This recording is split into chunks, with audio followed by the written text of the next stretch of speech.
라오스의 긴급구조대 파견, 피지, 댐 유실 피해 지역서 구조 위류 지원 방역 활동, 시간 내 선발대 파견 민관합동의회 긴급구호협의회 개최, 유실댐 공사 SK건설 관계자도 배석 라오스 관련 민관합동의회 긴급구호협의회 서울는 연합뉴 스 정부는 한국 기업이 공사에 참여한 라오스 댐이 유실로 큰 인명피해가 발생한 사태와 관련 대한민국해외 긴급구호대 코리아 디자스테 아르 릴리프 팀 KDRT를 가급적 조속히 현지에 파견하기로 했다. 25일 서울 도령동 외교부 청사에서 강정식 외교부 다자외교조정관 주재로 민관합동의회 긴급구호협의회가 열리고 있다. 2018년 7월 25일 외 교부 제공는 연합뉴스, 서울는 연합뉴스, 조준영 기자는 정부는 한국 기업 이 공사에 참여한 라오스 댐이 유실로 큰 인명피해가 발생한 사태와 관련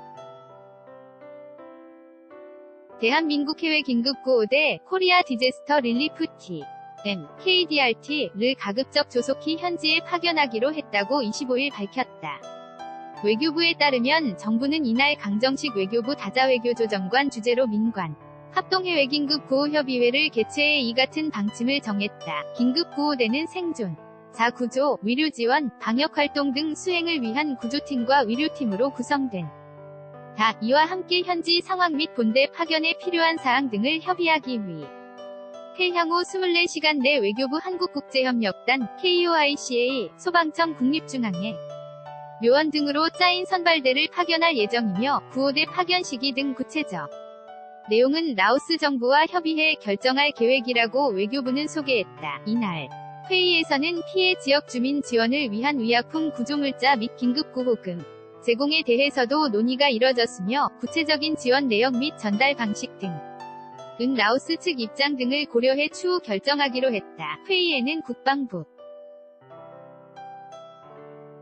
국토교통부, 보건복지부, 소방청 등 관계부처와 국제협력단, 대한적십자사, 국제개발협력민간협의회 등이 참석했다. 현지 상황 설명을 위해 댐공 사에 참여한 SK건설 관계자도 배석했다. 앞서 지난 23일 밤 SK건설이 라오스 남동부 아아프주에서 시공 중인 세피안 세남로이 수력발전댐의 조댐이 무너져 다량의 물이 방류되는 바람에 마을이 침수되면서 여러 명이 숨지고 수백 명이 실종됐다. 라오스 정부는 피해 지역을 긴급재난지역으로 선포했다. 문재인 대통령은 이날 긴급구호대를 파견하는 등 정부 차원의 강력한 구호 대책을 마련하라고 지시했다. 라오스 댐 붕괴로 수백 명 실종.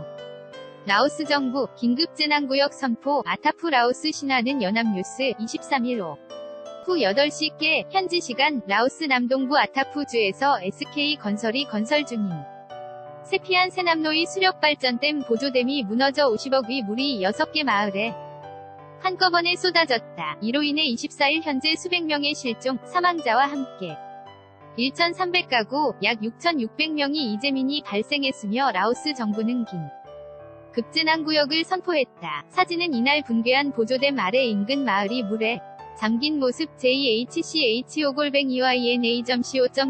2018년 7월 25일 16시 50분